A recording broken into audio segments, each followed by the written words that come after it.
ମାନେ ଅନେକ ଦିନର ବିରତି ପରେ ଆଜି ଆମେ ପୁଣି ଆରମ୍ଭ କରିବା ସେଇ ବନ୍ଦେ ଉତ୍କଳ ଜନନୀ କବିତା, ଯାହାର କବି ହେଉଛନ୍ତି କାନ୍ତକବି ଲକ୍ଷ୍ମୀକାନ୍ତ ମହାପାତ୍ର। ପିଲାମାନେ, ଆମେ ପୂର୍ବ କ୍ଲାସରେ କବିଙ୍କ ପରିଚୟ ବିଷୟରେ ବିଶଦ ଭାବରେ ଆଲୋଚନା କରିଥିଲେ। ଆଜି ଆମେ ଏହି କବିତାର ଭାବାର୍ଥକୁ ବୁଝିବାକୁ ଚେଷ୍ଟା କରିବା। ଆସନ୍ତୁ ଆଗକୁ ଆମେ ଭାବାର୍ଥଟିକୁ ଜାଣିବା। ଏହାର ପ୍ରଥମ ପଦରେ କାନ୍ତକବି ଲକ୍ଷ୍ମୀକାନ୍ତ ମହାପାତ୍ର ବର୍ଣ୍ଣନା କରୁଛନ୍ତି ଯେ ବନ୍ଦେ ଉତ୍କଳ ଜନନୀ ଚାରୁ ହାସମୟୀ ଚାରୁ ଭାସମୟୀ ଜନନୀ ଜନନୀ ଜନନୀ।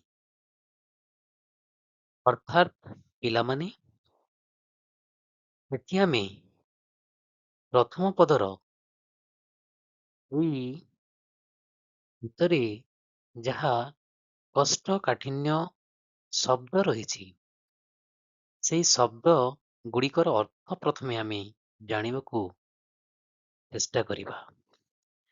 ଏଠି କୁହାଯାଇଛି ବନ୍ଦୀ, ଏଠି କୁହାଯାଇଛି ବନ୍ଦୀ। ବନ୍ଦେ ଶବ୍ଦର ଅର୍ଥ ହେଲା ବନ୍ଦନା କରିବା, ଅର୍ଥାତ୍ ଗୁଣଗାନ କରିବା, ଅର୍ଥାତ୍ ଜୟଗାନ କରିବା। ଉତ୍କଳ ମାନେ ଆମେ ପିଲାମାନେ ଜାଣୁ, ଆମ ଓଡ଼ିଶା ଭୂଇଁକୁ କୁହାଯାଏ ଉତ୍କଳ। ତ ଉତ୍କଳର ଅର୍ଥ ହେଲା ଓଡ଼ିଶା, ଯାହାକୁ କଳିଙ୍ଗ ଭାବରେ ମଧ୍ୟ ଆଖ୍ୟା ଦିଆଯାଇଛି। ଏଠି ଜନନୀ ଶବ୍ଦ ବ୍ୟବହାର କରାଯାଇଛି। ତ ଜନନୀ ଶବ୍ଦର ଅର୍ଥ ହେଉଛି ମା ବା ମାତା। ପୁଣି କୁହାଗଲା ଚାରୁ, ଚାରୁ ଶବ୍ଦର ଅର୍ଥ ହେଉଛି ସୁନ୍ଦର। ଚାରୁ ଶବ୍ଦର ଅର୍ଥ ସୁନ୍ଦର। ହାସମୟୀ ଶବ୍ଦର ଅର୍ଥ ହେଲା ହସ ହସ ମୁଖରେ। ପୁଣି ସେଇ ଚାରୁ ଶବ୍ଦ ବ୍ୟବହାର ହେଇଛି। ତ ବର୍ତ୍ତମାନ ଯେମିତି ଆମେ ଜାଣିଲେ ଚାରୁ ଶବ୍ଦର ଅର୍ଥ ହେଉଛି ସୁନ୍ଦର। ପୁଣି ଏଠି ଭାସମୟୀ କୁହାଗଲା। ଭାସମୟୀ ଶବ୍ଦର ଅର୍ଥ ହେଉଛି ମଧୁର ଭାଷା ଯାହାର, ତାକୁ କୁହାଯାଏ ଭାସମୟୀ। ତାପରେ କୁହାଗଲା ଜନନୀ ଜନନୀ ଜନନୀ, ଅର୍ଥାତ୍ ମା ମା ମା ବୋଲି କୁହାଯାଇଛି। ପିଲାମାନେ,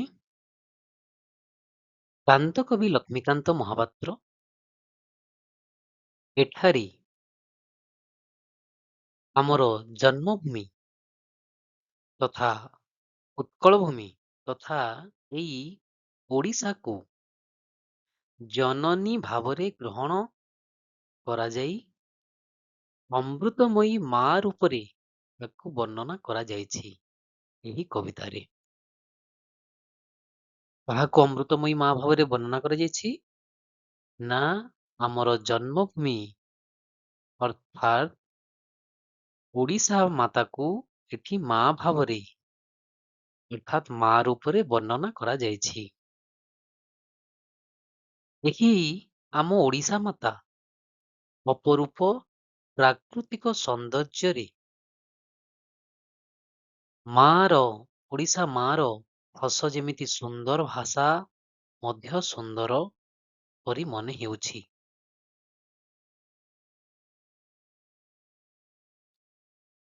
ଅର୍ଥାତ୍ ଉକ୍ତ ପଦରେ କାନ୍ତକବି ଲକ୍ଷ୍ମୀକାନ୍ତ ମହାପାତ୍ର ଉତ୍କଳକୁ ଅମୃତମୟୀ କଲ୍ୟାଣମୟୀ ମା ଭାବରେ ବର୍ଣ୍ଣନା କରିବାକୁ ଚେଷ୍ଟା କରିଛନ୍ତି। ତ ତାଙ୍କ ଭାଷାରେ ଏଠି କହୁଛନ୍ତି ଯେଉଁ ମାତା ସୁନ୍ଦର ହସ ଦ୍ୱାରା ସୁଶୋଭିତ ଯେଉଁ ମାତା ସୁନ୍ଦର ଭାଷା ଦ୍ୱାରା ସୁସଜ୍ଜିତ, ସେହିପରି ମୋର ଉତ୍କଳ ଜନନୀଙ୍କୁ ମୁଁ ହୃଦୟରୁ ବନ୍ଦନା କରୁଛି। ତ ଏହି ପଦର ଅର୍ଥ ଏଇଆ ଅଟେ।